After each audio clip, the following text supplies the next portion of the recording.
En général, c'est des profils vraiment très grossiers, une orthographe très douteuse.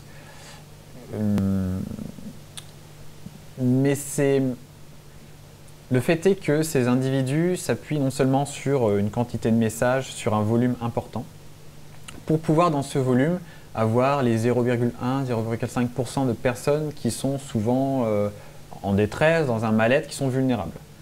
Cette vulnérabilité vient souvent, est souvent sentimentale.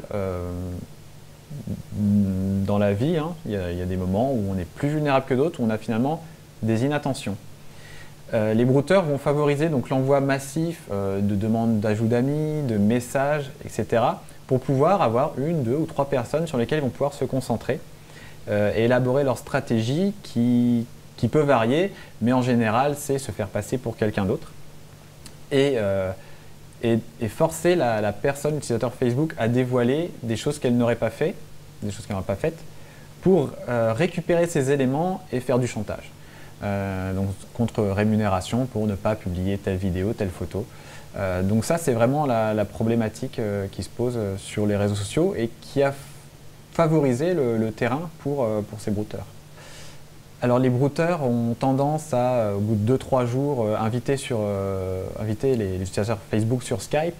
Pourquoi? Parce qu'ils vont pouvoir récupérer le contenu qui vont leur permettre de vous faire chanter et d'obtenir donc rémunération. Et souvent ce contenu est soit une image mais plus souvent une vidéo qui vont tout simplement donc dévoiler des... Qu'est-ce qu'ils vont vous demander souvent si c'est une femme, en tout cas un brouteur qui se fait passer pour une femme, vont demander à un homme de se mettre tout nu, de dire des choses très intimes qu'on ne dit pas forcément.